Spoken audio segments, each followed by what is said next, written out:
The crack of leather against flesh echoed through the central courtyard of Volantis like a thunderclap. Veratis felt the whip tear across her back before she heard it. White-hot agony ripped through her body, and she collapsed forward onto the cold flagstones, her bound wrists scraping against the iron post they had chained her to. Blood seeped through the thin fabric of her servant's dress, warm against her skin despite the bitter wind that swept down from the mountains. The crowd that had gathered to witness her punishment stood in terrible silence. Hundreds of wolves, nobles, and commoners alike packed into the courtyard beneath the shadow of the great keep. No one spoke. No one moved to help her. They simply watched with the hollow eyes of those who had learned that mercy was a luxury the Luna of Volantis did not permit. Another crack. Another scream torn from her throat. "Did you think I would not discover your treachery?" The voice belonged to Valoria Sylvain, Luna of Volantis, and mate to the Alpha King himself. She circled Veratis like a predator savoring wounded prey, the silver-handled whip trailing from her elegant fingers. Her gown was the color of fresh blood, her pale hair coiled in elaborate braids that sparkled with rubies. She was beautiful in the way that winter storms are beautiful. Cold, merciless, deadly. Veratis lifted her head, her dark hair matted with sweat and blood. "I have committed no treachery." The whip came down again, and this time, Veratis tasted copper as she bit through her own lip to keep from screaming. "Lies." Valoria's voice was silk wrapped around a blade. "You were seen entering the eastern tower 3 nights past, the king's private chambers. Do you deny it?" Veratis's heart seized. She had been there. But not for the reasons Valoria believed. She had gone to deliver a healing draft for the king's battle wounds. Nothing more. The head healer had been too drunk to make the climb, and Veratis, as her apprentice, had taken the medicine in her place. But she could not explain the way the king had looked at her when she entered. Could not explain the recognition that had flared in his amber eyes, as if he were seeing someone he had been searching for his entire life. Could not explain the words he had whispered before she fled. "I know you." 3 words that had haunted her every moment since. "I delivered medicine," Veratis gasped. "Nothing more. I swear it on my blood." Valoria laughed, and the sound held no warmth whatsoever. "Your blood means nothing. You are an Omega, the lowest of our kind. And yet you dare to lift your eyes to what belongs to me?" She raised the whip again. "Please." The word scraped from Veratis's throat before she could stop it. "Please, I beg you. Stop." But the Luna's arm was already descending. And then the world exploded. A roar shattered the silence of the courtyard, a sound so primal and furious that wolves throughout the crowd dropped to their knees in instinctive submission. The whip froze mid-swing as every head turned toward the great doors of the keep. The Alpha King stood in the doorway. Corvath Valerian was a man forged for war. His shoulders blocked the light behind him, casting his face in shadow. His dark hair fell past his collar, untamed as the wolf that prowled beneath his skin. He wore no crown, needed none. The power that radiated from him was its own declaration of authority. His amber eyes swept the courtyard and fixed upon the scene before him. The bound Omega, the bloodied whip, his mate's raised arm. Something in his expression shifted. Veratis watched it happen, even through the haze of her pain. Watched the confusion transform into recognition, and recognition into horror, and horror into a rage so vast it seemed to crack the very air around him. "What is this?" His voice was quiet. That was somehow worse than shouting. Valoria lowered the whip, her composure flickering for the first time. "My king, this servant was found trespassing in your private chambers. I am administering appropriate punishment. I did not authorize this punishment. A Luna does not require authorization to discipline servants who forget their place." Corvath descended the steps slowly, each footfall deliberate. The crowd parted before him like water before a blade. He did not look at his mate. His gaze remained fixed on Veratis, on the blood that soaked through her dress, on the trembling of her body as she fought to remain conscious. When he reached her, he knelt. The Luna of Volantis knelt for no one. The Alpha King knelt for no one. And yet, here he was, on his knees in the blood-soaked dirt, his hands reaching for the iron shackles that bound her wrists. "My king." Valoria's voice had gone sharp. "What are you doing?" Corvath did not answer. His fingers found the lock, and with a single wrench of supernatural strength, he tore the shackles apart. The broken chains clattered to the ground. Veratis slumped forward, and his arms caught her before she could fall. The moment his skin touched hers, something ignited between them. A pulse of energy that seemed to ripple outward, that made every wolf in the courtyard lift their head as if scenting something extraordinary. Through her fading vision, Veratis saw the Alpha King's eyes widen with shock. Then he turned to face his mate. "You dare!" The words came out as a growl, barely human. "You dare to raise your hand against her?" "She is a servant," Valoria spat. "An Omega. She is nothing." "She is my—" He stopped himself. But the unfinished word hung in the frozen air, and Veratis saw the exact moment Valoria understood. The Luna's face transformed. Beauty became something twisted, something vicious. Her eyes flickered with a hatred so pure it stole what remained of Veratis's breath. "No," Valoria whispered. "That cannot be." Corvath gathered Veratis against his chest and rose to his feet. She could feel his heart hammering against her cheek, could feel the tremor in his arms as he fought to control his wolf. "Cormac!" he called, and a massive silver-haired warrior stepped forward from the crowd. "Take the Luna to her chambers. She is confined until I determine the appropriate response to this display." "You cannot confine me!" Valoria's voice rose to a shriek. "I am your mate. I am your queen. You cannot choose some worthless Omega over me." Corvath finally looked at her, and in his gaze, Veratis saw something that made her blood run cold. He looked at his mate as if she were a stranger, as if every moment of their union had been a lie he was only now beginning to see. "I said," he repeated softly, "take her to her chambers." Cormac moved forward, and 2 more guards flanked the Luna. She fought them, screaming accusations, screaming threats, screaming promises of vengeance. But they dragged her away, and her voice faded into the depths of the keep. The courtyard remained frozen in stunned silence. Corvath looked down at the woman in his arms. Blood loss was pulling her toward darkness, but she forced her eyes to stay open, forced herself to meet his gaze one final time. "Why?" she managed. The Alpha King's expression cracked. Beneath the rage, beneath the power, she glimpsed something raw and desperate. Something that looked almost like grief. "Because I have been searching for you," he said, "for my entire life. And I did not even know it until 3 nights ago, when you walked into my chamber and everything I thought I knew turned to ash." The words made no sense. None of this made sense. She was an Omega, a nobody, a servant who had survived 19 winters by keeping her head down and her secrets buried. But the mark on her hip, the birthmark she had hidden since childhood, burned with sudden fire. And as unconsciousness finally claimed her, Veratis heard her wolf speak for the first time in her life. "Mate," it whispered. "He is our mate." Then the darkness swallowed her whole. She woke in silk. Veratis's eyes flew open to find herself lying in a bed larger than the entire chamber she had shared with 6 other servants. Cream-colored canopies draped above her. Sunlight streamed through windows fitted with actual glass. The scent of lavender and healing herbs hung in the air. And at the foot of the bed, watching her with amber eyes that glowed faintly in the morning light, sat the Alpha King.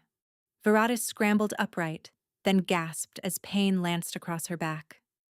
The wounds from the whipping had been treated, she realized. She could feel the tight pull of bandages beneath the soft sleeping gown someone had dressed her in. Carefully, Corvath said. His voice was rough, as if he had not slept. The healers did what they could, but you lost a great deal of blood. Veratis clutched the sheets to her chest, her heart racing.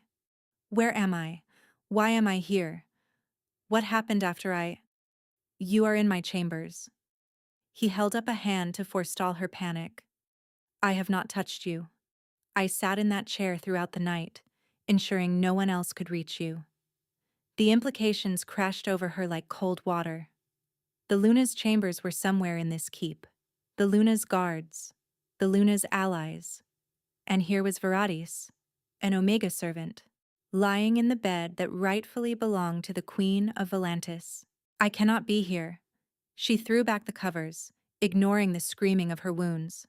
My king, please, you must understand.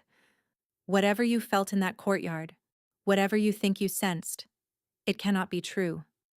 I am no one. I am less than no one. The Luna will have me killed for this insult, and she will be justified in doing so. Corvath rose from his chair, and the sheer size of him made her shrink back against the headboard. He must have seen her fear because he stopped several feet away, his hands raised in a gesture of peace. Veratis. The sound of her name in his voice did something strange to her chest. I know what I felt. I know what you are to me. The bond does not lie. There is no bond. Her voice cracked. You are mated to the Luna. The ceremony was performed before the entire kingdom. You bit her. She bit you. The marks are on your skin. Something dark passed across his features. The marks are there, but they have always felt wrong. Empty. I assumed it was simply the nature of political unions, two wolves bound by treaty rather than fate. I did not know there could be anything else. He took a step closer, and against every instinct, Veratis did not retreat. Then you touched me, he continued, and I understood. What I feel for Vyloria is nothing. A pale imitation of a bond. What I felt when my skin met yours was like being struck by lightning, like waking from a sleep I did not know I was trapped in. Veratis shook her head, tears burning her eyes. It does not matter. None of this matters. You cannot dissolve a mating bond. It has never been done in the history of our kind. Then I will be the first. The certainty in his voice terrified her, because she wanted to believe him. Despite everything, despite the danger and the political chaos that would follow, some treacherous part of her soul wanted to reach out and take what he was offering. Her wolf stirred again, that foreign presence that had been silent for 19 years. He speaks truth. He is ours. We are his. Veratis squeezed her eyes shut. My king. Corvath. His voice had softened. Please, when we are alone, call me Corvath. A knock at the door made them both freeze. Cormac's voice came through the wood. My king, House Sylvain demands an audience. Lord Sylvain threatens to withdraw his forces from the northern border if the Luna is not released within the hour. Corvath's expression hardened into something Veratis barely recognized. Gone was the gentle man who had knelt in her blood and torn away her chains. In his place stood the Alpha King, cold and calculating and utterly ruthless. I must deal with this. He moved toward the door, then paused. Remain here. I will post guards I trust. No one will harm you while I am gone. But as the door closed behind him, Veratis knew with terrible certainty that he was wrong. The Luna's reach extended far beyond locked doors and trusted guards. House Sylvain had spent 3 generations building their power, arranging marriages, placing loyalists in every corner of the kingdom. Vyloria would not surrender her crown to an Omega servant. She would burn the entire realm to cinders first. And if Veratis remained, she would be the spark that ignited the flames. She rose from the bed despite her wounds. Her legs trembled, but she forced them to hold her weight. The chamber held a wardrobe, and in the wardrobe she found simple traveling clothes. Not servant's garb, but close enough. They would have to do. As she dressed, her hand brushed against her hip, against the birthmark that had burned during the courtyard confrontation. She looked down at it for the first time in years. Her breath caught. The mark had changed. What had once been an irregular patch of darker skin now formed a distinct shape. A wolf's head, its jaws slightly parted, identical in form to the royal crest of Volantis, the crest that only appeared on those of the ancient bloodline, the crest that marked true mates of the royal house. Veratis pressed her hand over the mark, fighting back a wave of nausea. This was beyond reason. She was an orphan, found as an infant at the gates of the castle with no note, no token, no hint of her origins. She had been raised in the servants' quarters, scrubbing floors and emptying chamber pots. There was no royal blood in her veins, and yet the mark pulsed with warmth beneath her palm, as if disagreeing. She could not think about this now, could not process the implications. All she knew was that if she stayed, war would follow. House Sylvain would rally the noble families against the king, wolves would die by the thousands, and all because fate had made a terrible mistake, binding the Alpha King to a worthless Omega who should never have caught his attention. Veratis found parchment and ink on the writing desk. Her hands shook as she wrote. I cannot be the cause of your kingdom's destruction. Please do not search for me. Forget that I exist. The bond will fade with distance and time. Find peace with your Luna. It is the only way. She did not sign the note. He would know who it was from. The window opened onto a narrow ledge that overlooked the servants' garden 3 stories below. Veratis had climbed these walls as a child, sneaking out to watch the stars when sleep would not come.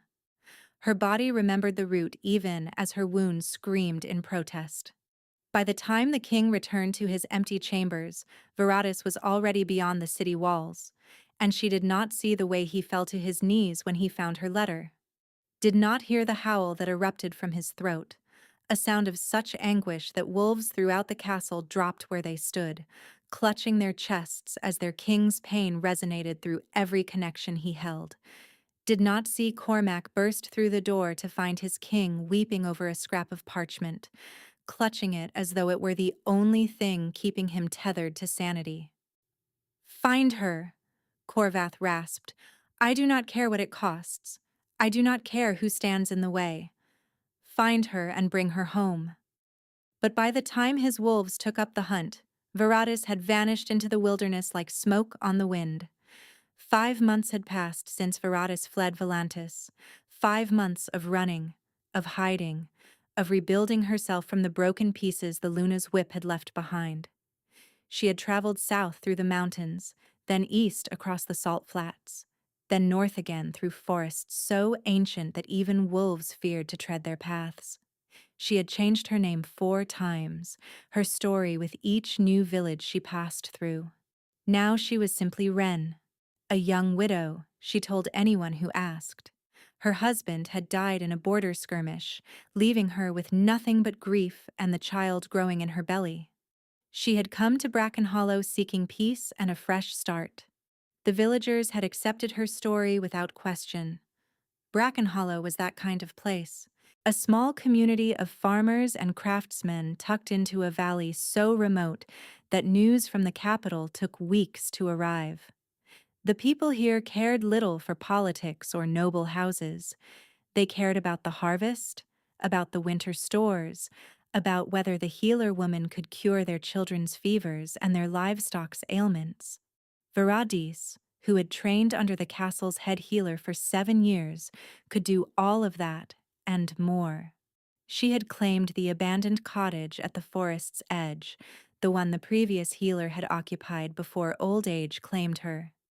It was small and drafty and desperately in need of repairs, but it was hers, the first thing she had ever truly owned. Now, as autumn surrendered to the first whispers of winter, Veratis stood at her work table grinding dried feverfew into powder. Her back still ached from the scars that would never fully heal. Her feet were swollen from the weight she carried, but her hands remained steady as she worked. The baby kicked, and she paused to press her palm against the swell of her belly. The child had quickened 2 months ago, the first fluttering movements that confirmed what she had suspected since her second week of flight. She was pregnant. Beyond all explanation, pregnant. She had not lain with any man, had barely spoken to any man who was not a patient or a merchant. And yet life grew within her, strong and insistent and utterly undeniable. Her wolf, that presence which had awakened in the courtyard of Volantis, had offered the only explanation that made sense. The bond. When he touched us, when his skin met ours, the mating connection began to form. It was enough.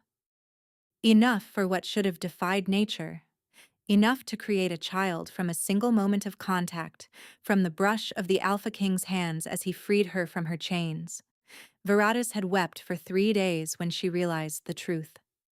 Now she simply tried not to think about it. Tried not to imagine Korvath's face if he ever learned that his heir grew in the belly of a runaway Omega. Tried not to wonder if the child would have his amber eyes or her dark hair. Tried not to feel the way the birthmark on her hip pulsed with warmth every time her thoughts drifted toward him. Because the mark had not faded. She had expected it to dim with distance, to eventually disappear entirely as the incomplete bond dissolved. That was how it worked with rejected mates, with bonds that never fully formed. The connection withered like a vine cut from its root. But her mark only grew stronger. Some nights it burned so fiercely that she could not sleep, could only pace her small cottage and press cold cloths against her hip, and wonder if he felt the same fire across the hundreds of miles that separated them. A knock at the door made her jump. Veratis set down her mortar and pestle, wiping her hands on her apron. Visitors were not uncommon, but they usually came during daylight hours. The sun had set an hour ago, painting the valley in shades of purple and black. She opened the door to find young Tomas, the miller's son, breathless and wide-eyed on her threshold. Mistress Wren. He was 12 years old and prone to dramatics, but the fear on his face seemed genuine. Traders have come to the village. They bring news from the capital. Veratis's heart clenched. What news? The Alpha King has gone mad. Thomas practically vibrated with the importance of his message. They say he has abandoned his Luna entirely, refuses to see her, refuses to touch her. They say he wanders the castle at night howling like a wild beast. They say he has sent wolves to every corner of the kingdom searching for a woman, though no one knows who she is or what she has done. The world tilted beneath Veratis's feet. The traders say crops are failing in the eastern provinces. Tomas continued breathlessly. They say the king's madness has spread through his connection to his people, making wolves restless and aggressive. They say he has offered a fortune in gold for any information about this mysterious woman. How much? Veratis's voice sounded distant to her own ears. 15,000 pieces? Tomas's eyes were round as moons. Can you imagine? 15,000 gold for a single woman. She must have done something terrible. 15,000. More than most villages earned in a decade. Enough to make anyone a target. Enough to make friends into betrayers and neighbors into hunters. Thank you for the news, Tomas. Veratis forced her voice to remain steady. Tell your father I will have his cough remedy ready by morning. After the boy had gone, she closed the door and leaned against it, her legs threatening to give way. He was searching for her. 5 months, and he had not stopped. 5 months, and the mad king of Volantis was still tearing his realm apart trying to find the Omega who had run from him. Her wolf stirred with something that felt dangerously like hope. He did not forget. He did not give up. Go to him. I cannot. Veratis whispered the words aloud, pressing both hands to her belly. Do you not understand? If I return, the Luna will have me killed. If I return, the kingdom will fall into civil war. If I return... She could not finish the thought. Because if she returned, she would have to tell him about the child. And then, nothing would stop him from claiming them both. Consequences be damned. He would burn his kingdom to the ground before letting her slip away again. Movement outside the window caught her attention. Veratis froze, her breath stopping in her chest. A shape stood at the tree line. Large, four-legged, gray fur silvered by moonlight. A wolf. As she watched, another emerged from the shadows. Then another. 5 wolves in total, their eyes reflecting the candlelight from her window with an intelligence that was anything but animal. The birthmark on her hip exploded with heat. Veratis gasped, doubling over as sensation radiated through her body. Not pain, she realized. Something else. Recognition. Connection. The incomplete bond screaming that something had changed, that the distance between her and her mate had suddenly, drastically decreased. Her baby kicked violently, movements coming from 2 different places at once. 2 different places. Twins. She was carrying twins.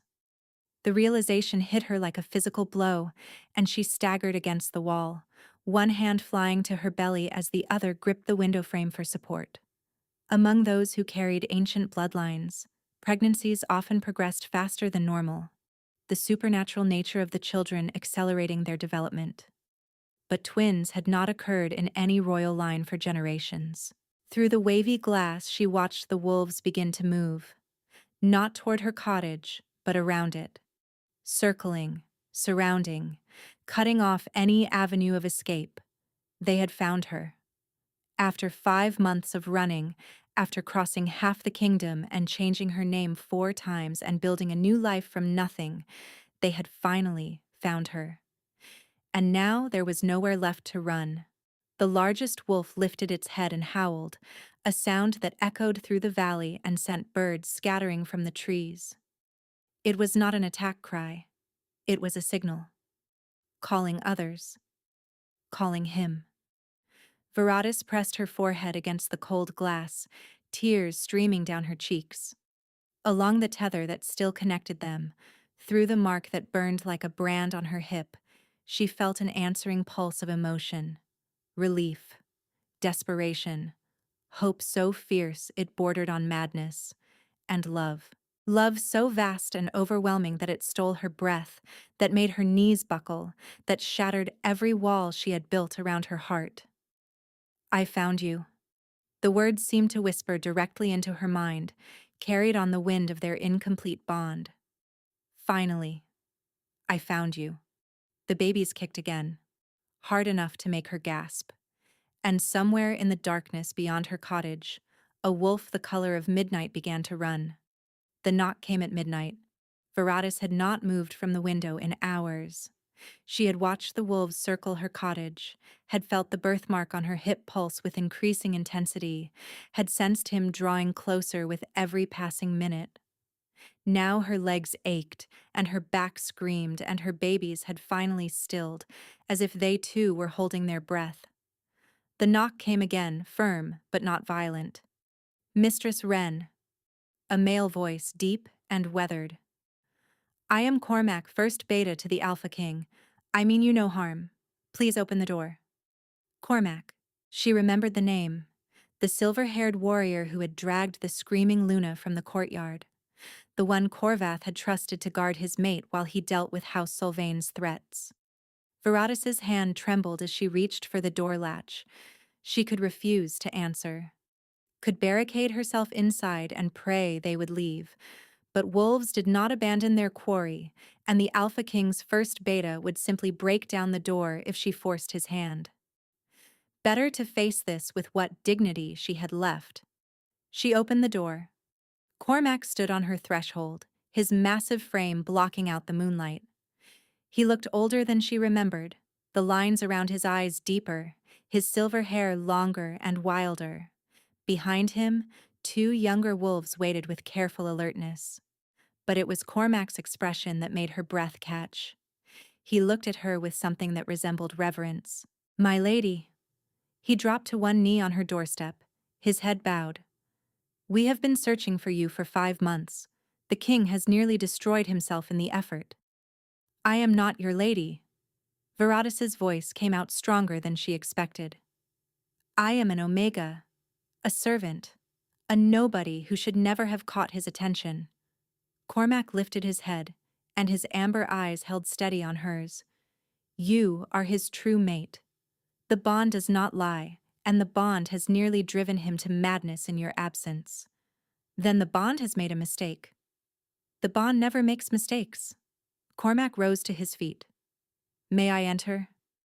There is much you need to understand, and the night is not safe for conversation. Veratis wanted to refuse, but her legs were shaking, her mark was burning, and somewhere in the darkness beyond her cottage, she could feel Corvath drawing ever closer. She stepped aside. Cormac entered alone, leaving his wolves to guard the door. He looked around her modest cottage, taking in the drying herbs, the worn furniture, the narrow bed where she had spent countless nights pressing her hand to her belly and wondering what kind of life she could offer children born from a bond that should never have existed. He did not abandon you. Cormac's voice was quiet. The day you fled, he came to his chambers to tell you that he had dissolved his union with the Luna. He had done what had never been done. He had severed the false connection through sheer force of will, through the power of what he felt for you. Veratis's knees buckled. She caught herself on the back of a chair, her mind reeling. That defies everything we know. A mating bond cannot be broken. It can, when it was never true to begin with. Cormac's jaw tightened. The king's bond with Valoria was arranged when they were children. Forced through ceremony and ritual, not formed through genuine connection. It held because neither of them knew what a real bond felt like. But the moment he touched you, the moment he felt what a true mate bond could be, the false one began to crumble. Veratis pressed her hand to her hip, where the mark still burned. If he broke the bond, why is the Luna still alive? Why is House Sylvain still threatening war? Because Valoria escaped. Darkness crept into Cormac's voice. The night you fled, she slipped past her guards with help from loyalists within the castle. She returned to her family's stronghold in the north. For 5 months, she has been rallying support, spreading lies about the king's madness, positioning herself as the rightful queen displaced by an Omega's witchcraft. Witchcraft. The word sent ice through Veratis's veins. Among wolf-kind, accusations of witchcraft were death sentences. If the Luna had convinced the noble houses that Veratis had used dark magic to enchant their king. There is more. Cormac withdrew a folded letter from his coat. This was intercepted 3 days ago by our scouts in the northern pass. Veratis took the paper with numb fingers. The seal was broken, but she could see the serpent crest of House Sylvain pressed into the dark wax. The message inside was brief. The Omega has been located in the Eastern Valley. The child she carries must not be allowed to live. Eliminate the threat before the next moon rises. Long live Queen Valoria. Child. They knew she was pregnant. Veratis's vision blurred as terror crashed through her. She had been so careful, had never spoken of her pregnancy to anyone who might carry tales, had attributed her growing belly to nothing more than a widow's grief and poor appetite. But the Luna had spies everywhere, and now assassins were coming for her child. How long? She heard herself ask. Cormac's expression was grim. We intercepted the message 3 days past. The assassins were dispatched at least a week before that. My lady, they could already be. A howl split the night air. Close. Too close. Cormac was moving before the sound faded, his body shifting between one heartbeat and the next. Where the beta had stood, a massive silver wolf now crouched, hackles raised, teeth bared toward the door. Through the window, Veratis saw the king's wolves scatter. Not in retreat, but in response to a threat. Dark shapes were pouring from the tree line, more wolves than she could count, their eyes gleaming with murderous intent. The assassins had arrived, and they had brought an army. The first wolf crashed through Veratis's window in an explosion of glass and fury. Cormac intercepted it mid-leap, his jaws closing around its throat with a sickening crunch. Blood sprayed across the cottage walls as the silver beta flung the body aside, already turning to meet the next attacker. Veratis scrambled backward, her hands flying to her belly as chaos erupted around her.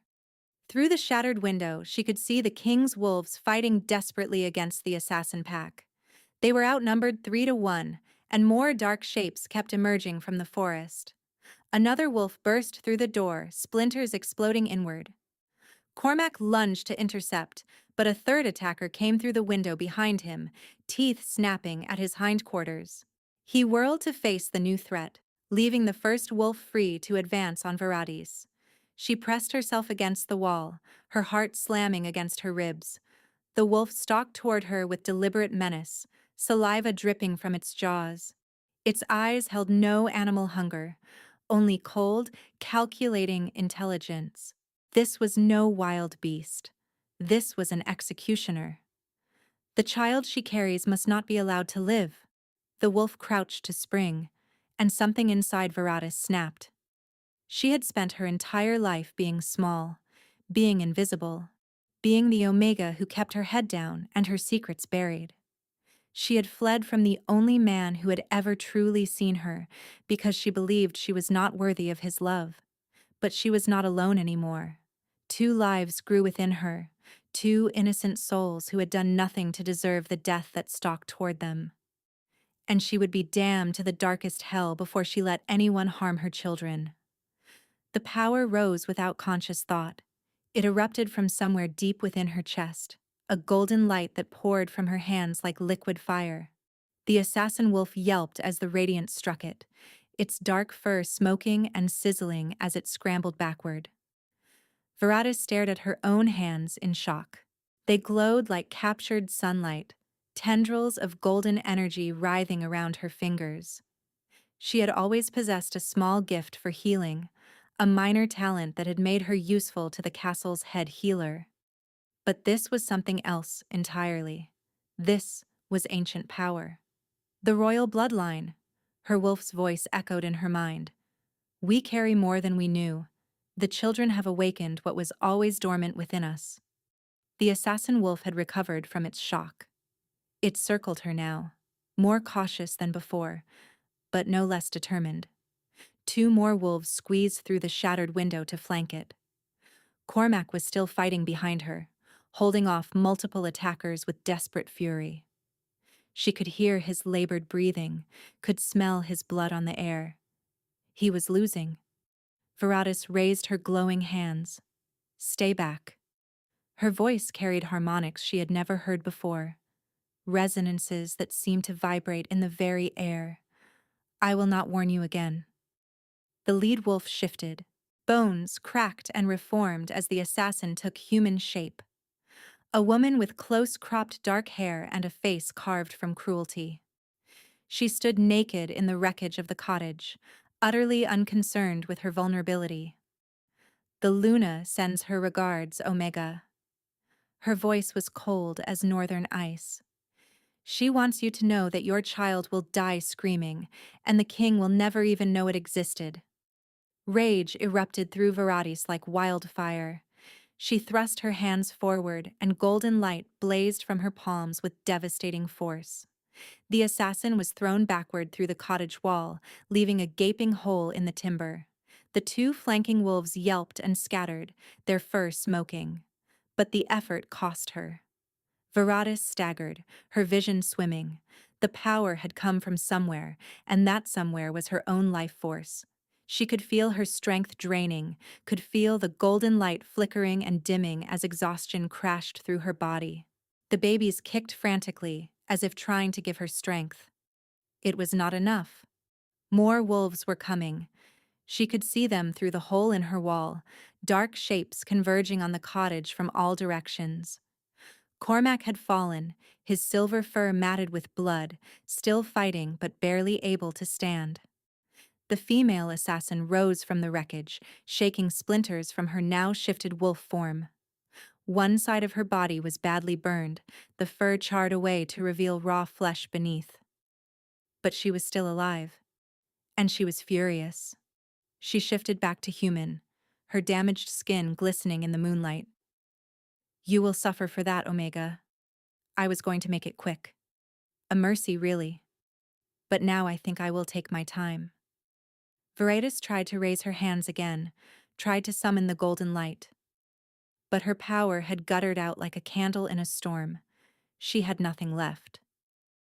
The assassin shifted back to wolf form and lunged. Veratus closed her eyes and wrapped her arms around her belly, shielding her children with the only thing she had left. Her own body. The impact never came. Instead, a roar shattered the night. A sound so vast, so primal, so filled with devastating rage that the very earth seemed to tremble beneath its force. Veratus's eyes flew open. A wolf the color of midnight stood between her and the assassin. It was enormous, larger than any wolf she had ever seen, its shoulders level with her chest. Its fur seemed to absorb the moonlight, creating a void of shadow in the shape of a beast, and its eyes blazed with golden fire.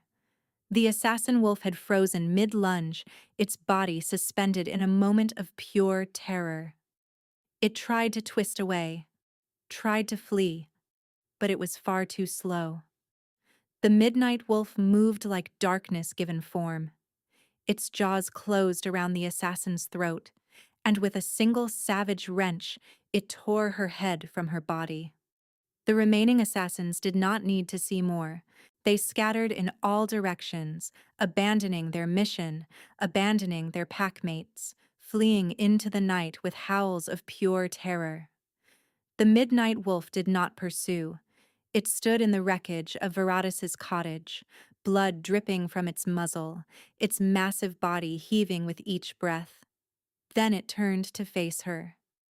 And along the mate connection that had never stopped burning, Veratus felt his presence crash into her like a tidal wave. Mate. His voice in her mind was raw, broken, and desperate. My mate. The wolf began to shift. The transformation took only seconds, but Veratus felt every moment stretch into eternity. The massive wolf dissolved into shadow and light, bones cracking and reshaping, fur receding into bronzed skin. When it was done, a man knelt in the blood-soaked ruins of her cottage. Corvath looked like a ghost of the king she remembered. His dark hair had grown past his shoulders, tangled and wild. His face was gaunt, the sharp planes of his cheekbones cutting shadows beneath hollow eyes. The powerful body she remembered had grown leaner, harder, as if he had been burning himself from the inside out for months. But his eyes were the same. Amber fire that blazed with an intensity that stole her breath. He did not speak, did not move, simply knelt there, staring at her as if she might dissolve into mist if he blinked. His gaze dropped to her belly, to the unmistakable swell of pregnancy that her thin sleeping gown did nothing to hide. A sound escaped his throat. Not quite a word. Something more primal. Veratus. Her name emerged as a broken whisper. You are with child. Children. The word slipped out before she could stop it. Twins. Corvath's entire body shuddered. His hands reached toward her belly, trembling violently, then stopped inches away as if he did not dare to touch her. Mine? The question held no accusation, only desperate, agonized hope. Yours. Veratus felt tears burning her eyes. The night you freed me from the chains, when your skin touched mine, the bond was enough. A sob tore from the Alpha King's chest. He doubled over, pressing his forehead to the floor at her feet, his shoulders heaving with the force of his grief. 5 months. His voice was muffled against the blood-stained wood. 5 months I have searched for you. 5 months I have felt you through our connection, felt our bond burning, and I thought I was going mad. I thought my wolf was driving me into delusion. You should not have searched. Veratus heard the words emerge from her own mouth, cold and defensive. The walls she had built around her heart were crumbling, and she was terrified of what would remain when they fell. I left you a letter. I told you to forget me. I told you to make peace with your Luna. Corvath's head snapped up. The grief in his eyes transformed into something fierce, something almost angry. Make peace with her. He rose to his feet, and despite his gaunt frame, he still towered over her.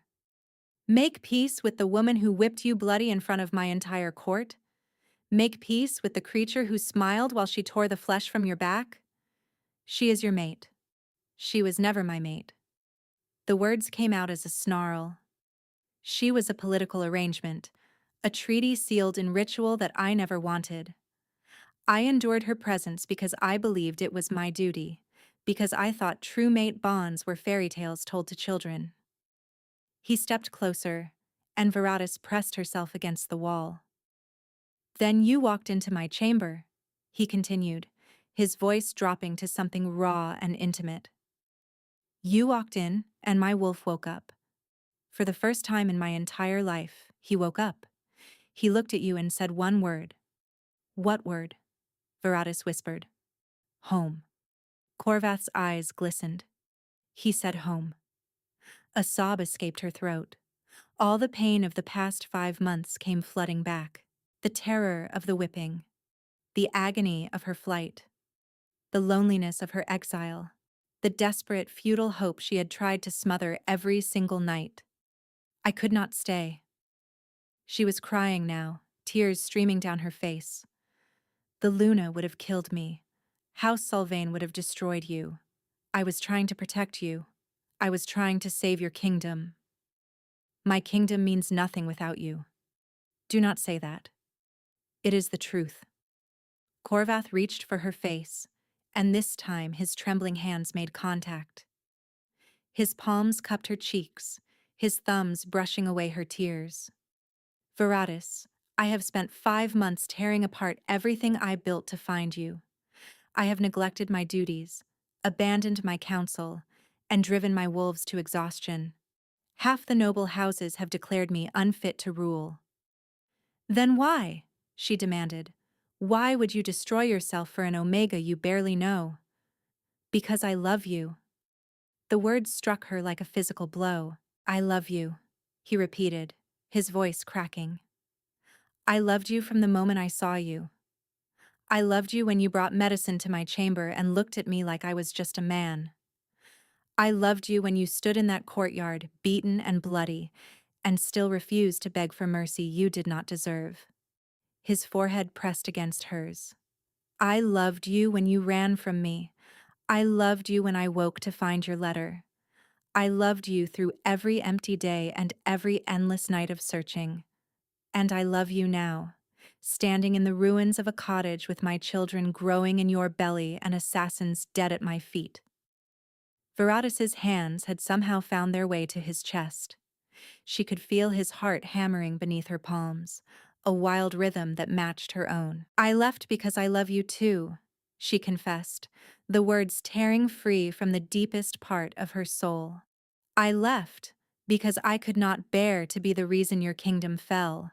I left because I was terrified that what you felt was not real, that the bond would fade, that you would wake one day and see me for what I truly am.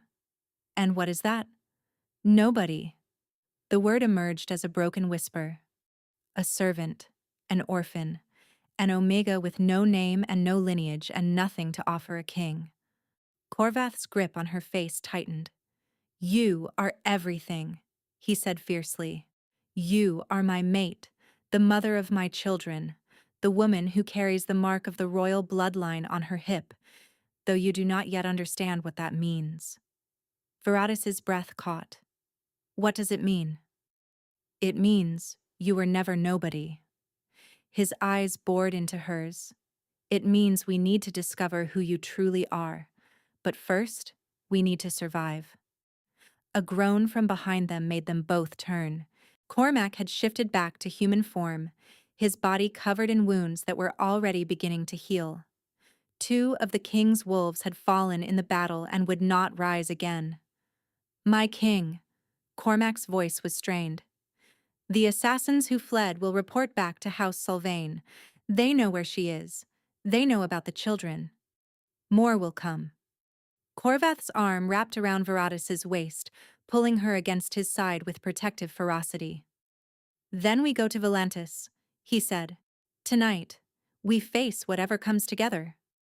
Veratus looked up at him, at the hollow-eyed king who had torn his realm apart to find her, who had just slaughtered assassins with his bare teeth to protect her. Together? She asked softly. Corvath pressed a kiss to her forehead, and through their bond, she felt his answer resonate in her very soul. Always, my heart. From this moment until my last breath, together. Outside, wolves began to howl, a gathering cry, a call to arms, and in the distance, too far to see but close enough to feel, darkness was already marshalling its forces for the war to come. The journey to Volantis should have taken 4 days. Corvath's wolves made it in 2. They traveled through the night and into the dawn, pausing only when Veratus's body demanded rest.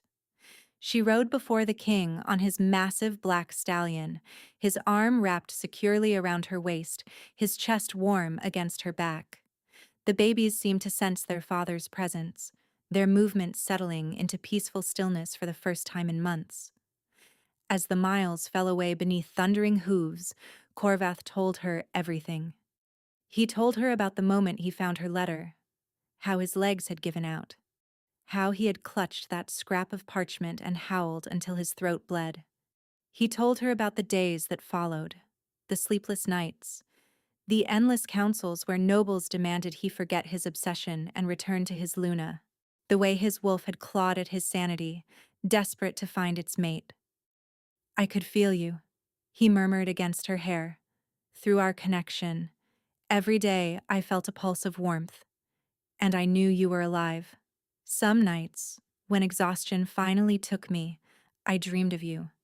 I spoke to you in those dreams. I told you I was coming. Veratus's breath caught. I heard you. Corvath stiffened behind her. What? The dreams. She turned her head to meet his eyes. I thought I was imagining them. You came to my cottage. You stood beside my bed. You told me you loved me, that you would find me, and that nothing would keep us apart. Those were not imagination. His voice was hoarse. My wolf. When my body slept, he reached for you through our link. I thought it was only desperation manifesting as fantasy. It was real. Veratus pressed her hand over his where it rested on her belly. All of it was real. Corvath made a sound that was half laugh, half sob. His arm tightened around her, and she felt the tremor that ran through his body. We were never truly apart, he whispered, even across hundreds of miles.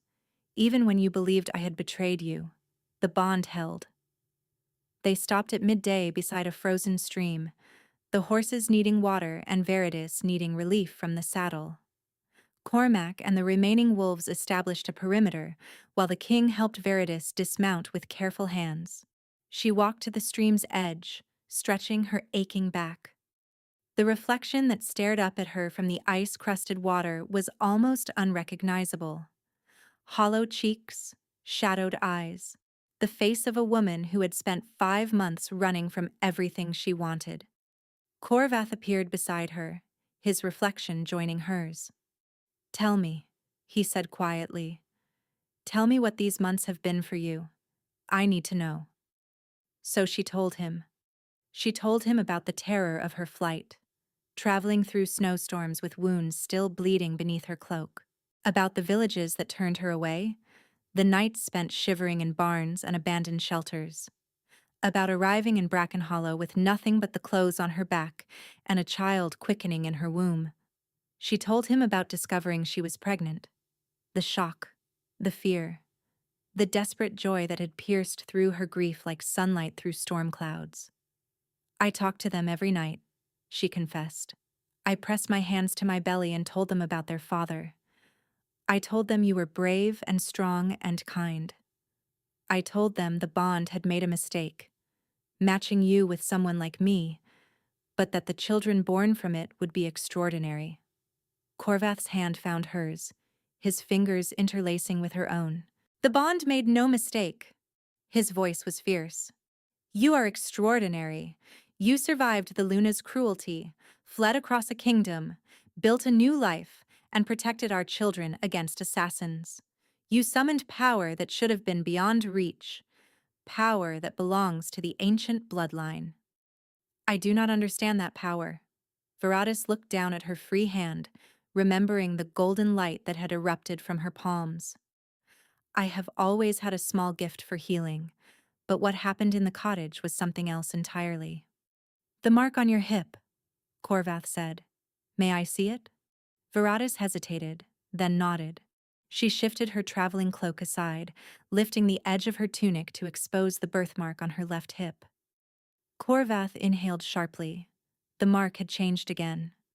What had been a wolf's head now showed additional details.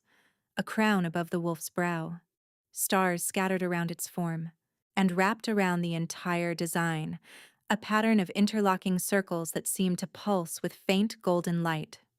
The Selenther crest, Corvath breathed, the bloodline that founded Volantis 1,000 years ago. They were said to carry the light of the moon in their veins.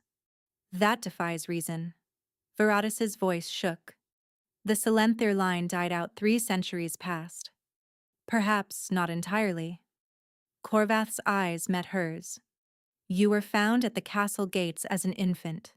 No note, no token. But someone placed you there deliberately, within reach of the royal house.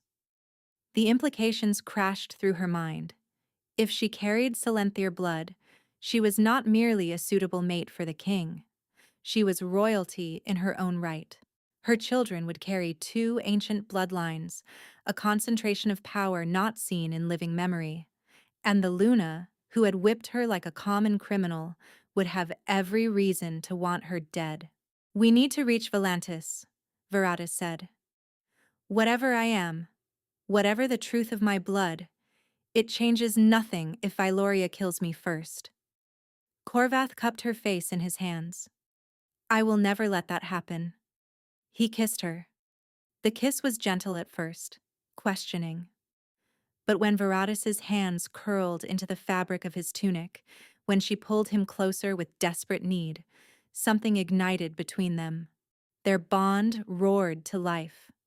Veratis gasped against his mouth as sensation flooded through her. Not just physical, but emotional, spiritual. She felt his love crash into her like a wave, felt his fear for her safety, felt the 5 months of anguish he had endured in her absence, and he felt her. Every lonely night, every moment of doubt, every time she had pressed her hand to her hip and longed for him despite believing he had cast her aside. When they finally broke apart, both breathing hard, Veratis saw tears streaming down the king's face. I will never leave you again, she promised. Whatever comes, whatever we must face. I am yours, Corvath. Completely and forever. He pressed his forehead to hers. And I am yours. My heart, my soul, my crown, all of it belongs to you. A howl rose from the perimeter. Cormac's signal. They needed to move. But as Corvath lifted her back onto the horse, as his arms wrapped around her with fierce protection, Veratis felt something she had not experienced in 5 months. Hope. They rode through the night, and when dawn broke over the mountains of Volantis, the capital city appeared before them. Something was wrong. Smoke rose from the harbor district. The banner flying above the castle gates was not the midnight wolf of House Valerine. It was the silver serpent of House Sylvain. Corvath's arm turned to iron around her waist. No, Cormac breathed from beside them. They would not dare. But they had dared. And as a scout came racing toward them with terror in his eyes, Veratis felt her fragile hope begin to crack. The Luna had made her move, and everything they loved hung in the balance. The scout's name was Brennick, and his report turned Corvath's blood to ice. House Sylvain struck 2 nights past, the young wolf gasped, his horse lathered with sweat. They had allies within the guard. Lord Sylvain has declared himself regent, claiming you abandoned your throne and your sanity. Corvath's grip on Veratis tightened. And Vyloria? The Luna has been crowned queen. Brennick's voice cracked. She addressed the court yesterday.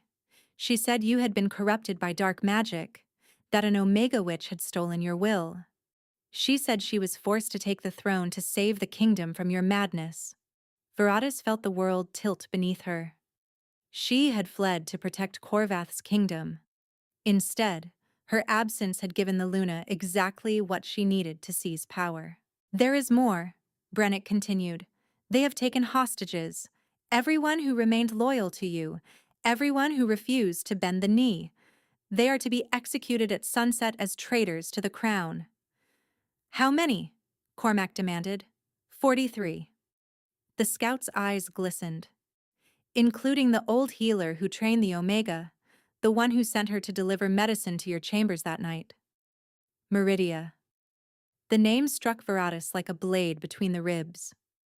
Meridia, who had taught her everything about herbs and healing, who had been too drunk that night to make the climb herself, sending Veratis in her place, who had unknowingly set in motion the chain of events that had brought them all to this moment. We have to save them, Veratis said. Corvath looked down at her, his jaw tight. Veratis, you cannot enter that city. If Valoria captures you, she will execute you on sight. And if we do nothing, 43 innocent people die because they were loyal to you, because they showed kindness to me. She met his gaze without flinching. I will not hide while others pay the price for my existence. I cannot. For a long moment, the Alpha King stared at her. Then something shifted in his expression. Pride. Recognition. And beneath it all, a love so fierce it stole her breath. My queen, he murmured. Even now you think of others before yourself. He turned to address the wolves assembled behind them. The Sylvains believe they have won. They believe their treachery has secured them the throne. They believe their false queen sits unchallenged in a stolen castle. His eyes blazed with golden fire. They are wrong. The wolves stirred, a ripple of anticipation running through their ranks. Today, we take back what is ours. Today, we show the traitors what happens to those who threaten our king, our true queen, and the heirs she carries. A howl rose from the assembled wolves, dozens of voices joining in a chorus of fury and determination. They approached the city through the old mining tunnels, passages that had been sealed for decades, but which Cormac knew from his youth. The tunnels emerged within the castle walls, in the abandoned cellars beneath the great keep. From there, they moved like shadows through servant corridors and forgotten passageways. The castle was crawling with Sylvain soldiers, but they were arrogant in their victory, paying little attention to the depths beneath their feet. They reached the great hall just as the sun began its descent toward the horizon. Through a crack in the servant's door, Veratis saw a scene that made her blood run cold. 43 hostages knelt in a line before the raised dais, their hands bound behind their backs. Armed Sylvain soldiers stood behind them with blades drawn, prepared to carry out the executions, and on the throne that should have belonged to Corvath sat Vyloria Sylvain. She was dressed in black and silver, the colors of the house she had married into and then betrayed. A crown of dark iron sat upon her pale hair, and her eyes, cold as frozen lakes, surveyed the hostages before her with contempt. Beside her stood Lord Aldrich Sylvain, her father, his silver beard immaculately groomed despite the chaos he had wrought. The traitors will be dealt with according to tradition, Vyloria announced, her voice carrying across the hushed hall. Beginning with the old healer who served as the Omega's mentor. 2 soldiers dragged Meridia forward. The old woman's face was bruised, her gray hair tangled and matted, but her eyes remained defiant as they forced her to her knees before the throne. Any final words, witch? Vyloria asked. Meridia lifted her chin. I would do it again. Every moment of kindness I showed that girl, I would do it again. She has more honor in her smallest finger than you possess in your entire bloodline. Vyloria's hand moved in a sharp gesture. The executioner stepped forward, raising his blade, and Veratis moved. She was through the servant's door before Corvath could stop her, her pregnant body crossing the marble floor with speed that should have been beyond her. "Stop," her voice echoed through the great hall. "It is me you want. Take me instead." Every head in the chamber turned. Valoria's eyes went wide, then narrow, then bright with vicious triumph. The Omega returns. The Luna rose from her stolen throne, descending the dais steps with predatory grace. How convenient.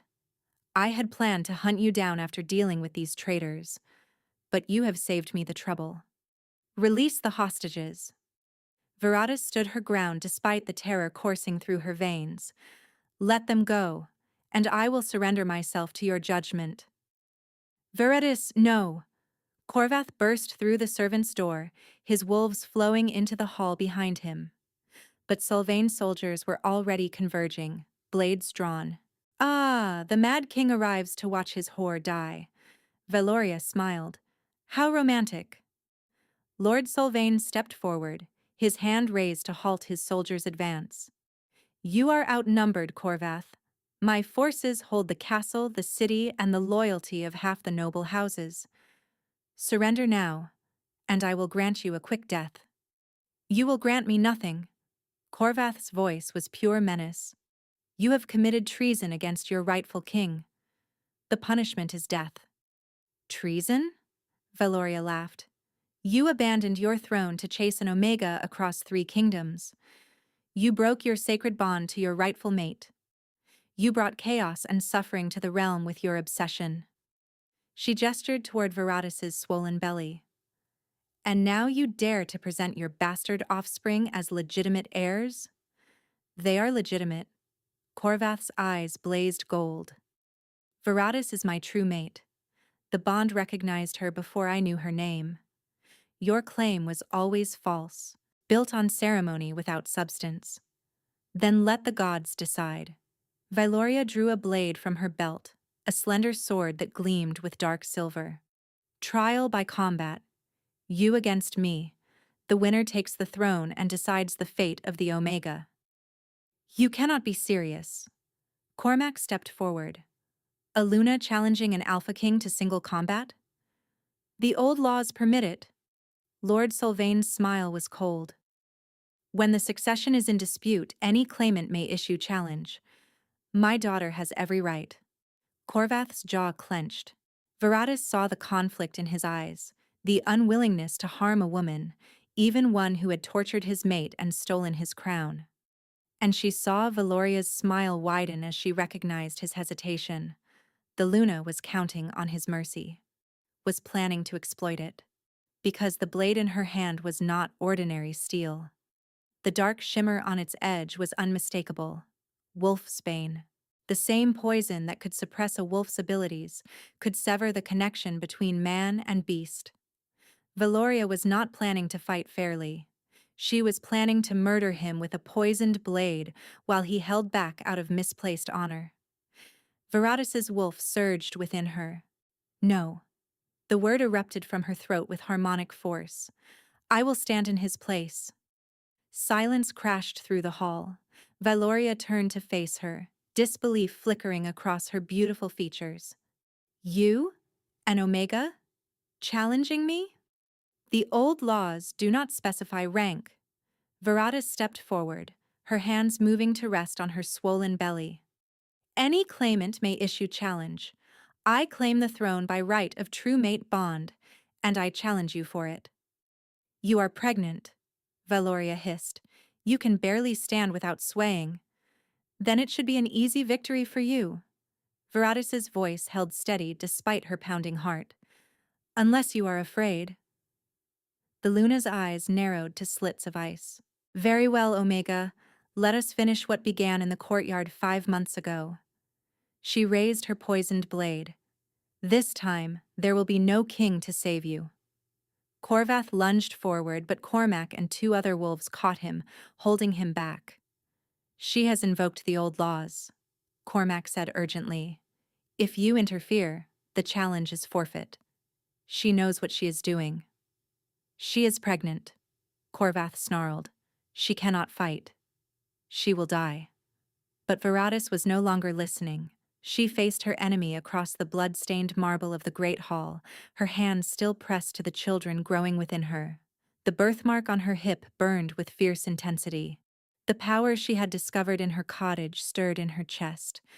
Valoria charged, and Veratis let her wolf rise. The transformation should have been beyond possibility. Pregnant wolves did not shift. The risk to the unborn children was too great. The physical strain too severe. Every healer in the kingdom would have forbidden it. But Veratis's wolf would not be denied. It erupted from within her with savage force, shattering through the barriers she had unconsciously maintained for 19 years.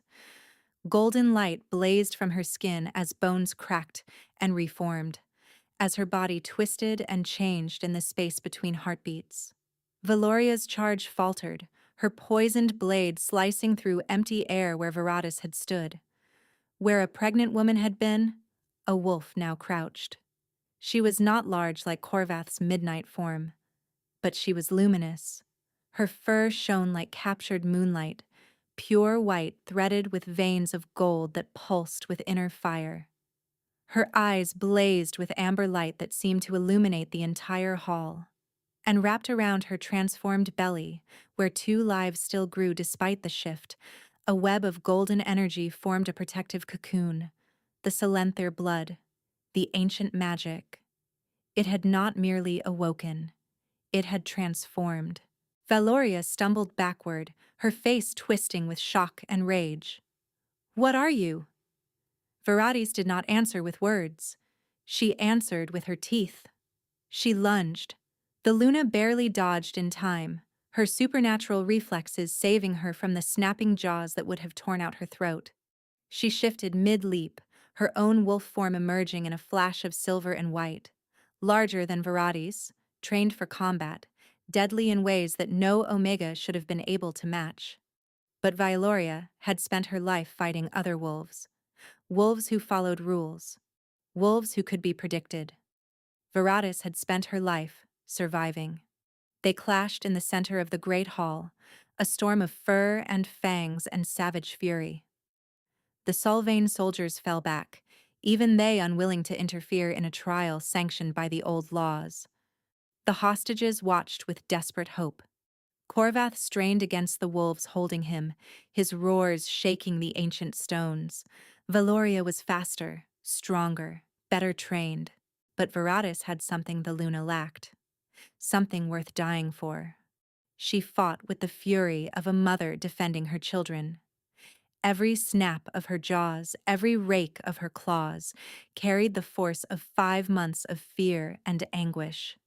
She thought of the whip tearing across her back, thought of the cold courtyard stones beneath her bound hands, thought of every night she had spent running, hiding, protecting the lives that grew within her from a world that wanted them dead. And she thought of Corvath, of amber eyes that had seen her true self, of gentle hands that had torn away her chains, of a king who had destroyed himself searching for an Omega who had believed herself unworthy of love. She was worthy. She had always been worthy. And she would not let this serpent take her family from her. Veratis caught Valoria's foreleg in her jaws and wrenched with all her strength. Bone snapped. The Luna howled in pain, stumbling, her damaged limb giving way beneath her weight. But Valoria was not finished. She twisted mid-fall, shifting back to human form as she moved. Her uninjured hand closed around the poisoned blade she had dropped, and she thrust it toward Veratis's exposed belly with killing force. Time seemed to freeze. Veratis saw the blade coming, saw the dark shimmer of wolfsbane on its edge, saw her children's death written in the arc of poisoned steel. The golden light within her exploded. It erupted from every part of her being, a radiance so brilliant that wolves throughout the hall shielded their eyes. The power of the Selenther bloodline, dormant for 3 centuries, had found its champion, and it would not let her fall.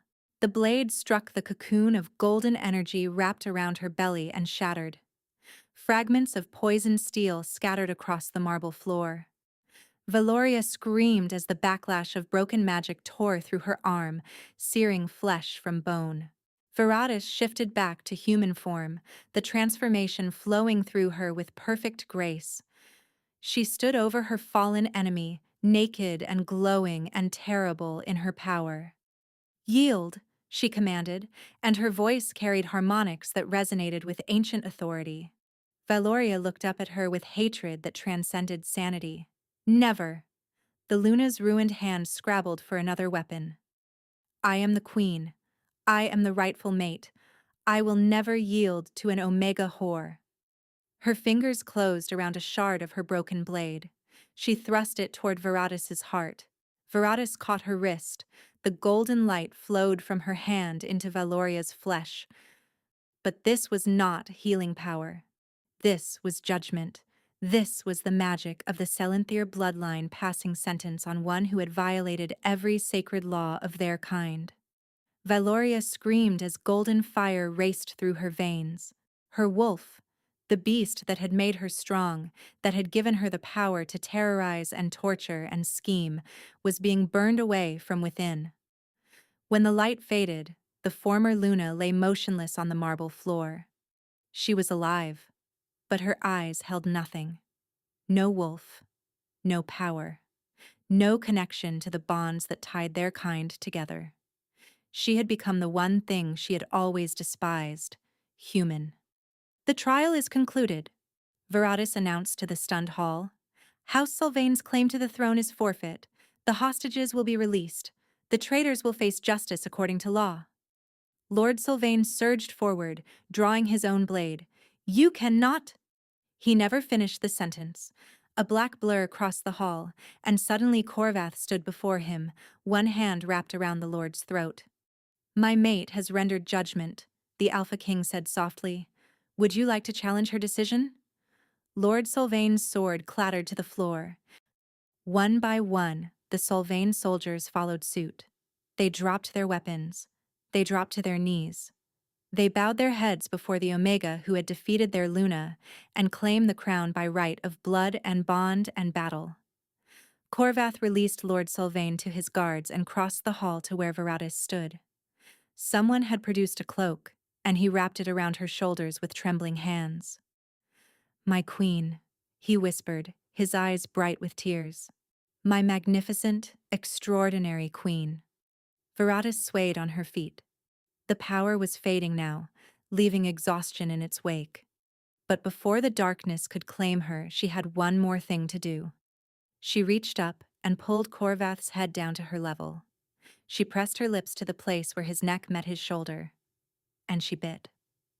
The bond completed with a force that shook the very foundations of the castle. Every wolf in the hall felt it, a resonance that proclaimed to all the realm that the Alpha King and his true mate were finally, completely, eternally one. Along the connection that now blazed between them, Veratis felt Corvath's soul merge with her own. She saw herself through his eyes, radiant and powerful and beloved beyond measure. She felt his joy, his relief, his overwhelming love. And she shared everything she had with him in return. When they finally broke apart, both weeping, the hall had erupted into howls of celebration. The war was over. The true queen had claimed her throne. And somewhere in the chaos of victory, Veratis felt her children kick with joy. The weeks that followed were a blur of justice and rebuilding. Lord Sylvain was executed for treason, his final moments spent begging for the mercy he had never shown others. The soldiers who had participated in the coup were given a choice: exile or service. Most chose service, their loyalty now bound to a queen who had proven herself worthy of the crown in the most ancient way possible. And Valoria, stripped of her wolf and her power, was banished to the frozen northern wastes. She would live out her days as the nothing she had once accused Veratis of being, a fitting punishment for a woman who had measured worth by blood and rank alone. The kingdom healed slowly but surely. The crops that had withered during Corvath's months of anguished searching began to flourish once more. The wolves, who had grown restless and aggressive, driven to distraction by their king's broken bond, settled into peace as the completed mate connection radiated stability throughout the realm. The people of Volantis welcomed their new queen with a fervor that still surprised Veratis. She had expected suspicion, had braced herself for whispered accusations of witchcraft and seduction. Instead, she found acceptance. The wolves could feel the truth of the bond between her and Corvath. They could sense the ancient power that flowed through her veins, and when the historians finally traced her lineage, the acceptance transformed into reverence. She was the last daughter of House Selenthir, the great-granddaughter of a princess who had been hidden away during a bloody purge, secreted to the castle gates as an infant with nothing to mark her heritage but the birthmark on her hip. The bloodline that had founded Volantis had returned to claim its throne. On a warm evening in late spring, as the sun painted the sky in shades of amber and rose, Veratis brought two new lives into the world. The labor was long and difficult, but she faced it with the same courage she had shown in the Great Hall. Corvath remained at her side throughout, holding her hand, wiping her brow, telling her he loved her with every breath. When it was over, two perfect children lay in their parents' arms, a boy with his father's dark hair and his mother's gift for light. When he opened his eyes, they glowed with soft golden warmth. A girl with silver-white hair that matched her mother's wolf form. Her eyes held the amber fire of the ancient bloodline, fierce and beautiful even in infancy. Corvath wept as he held his daughter, his massive warrior's hands cradling her with exquisite gentleness. "Thank you," he whispered to Veratis, "for surviving, for fighting, for giving me everything I never knew I needed." Veratis smiled through her own tears, their son nestled against her chest. "You gave me the same, a home, a purpose, a love that refused to let me go, even when I tried to run from it." She reached up to touch the claiming mark on his throat, the silver scar that proclaimed him hers to all who saw it. His fingers found the matching mark on her hip, tracing the Selenthir crest that had finally revealed its truth. "We found each other against every obstacle," Corvath said softly. "Through betrayal and exile and war. Through 5 months of separation and a battle that should have been beyond all hope. Because we were always meant to," Veratis replied. "The bond knew before we did. It held us together when everything else tried to tear us apart." Outside their window, wolves began to lift their voices in song, a celebration of new life, a proclamation of joy, a promise that the royal line would continue strong and true. Corvath leaned down to press a kiss to her forehead. "My queen," he murmured, "my heart, my home." "My king," she answered, "my soul, my everything." The children stirred between them, small hands reaching for each other, already bonded in the way of twins who had shared their mother's womb through danger and triumph alike. And in the great tapestry of the kingdom's history, a new chapter was woven. The story of an Omega who had risen from the ashes of brutality to claim a throne, of an Alpha King who had torn apart his realm to find his true love, of a bond that could not be broken by poison or politics or even the cruelest designs of fate. They had found each other when the world insisted they never should. They had fought for each other when surrender would have been easier, and they had won. As the last light of sunset faded into the gentle embrace of stars, Veratis closed her eyes and listened to the harmony of her family's heartbeats. Her mate, her children, her wolves, singing beneath the moon. She had spent 19 years believing she was nobody. Now she knew the truth. She had always been exactly where she was meant to be. And she was finally, completely, eternally home. Thank you so much for listening. I hope you enjoyed this story.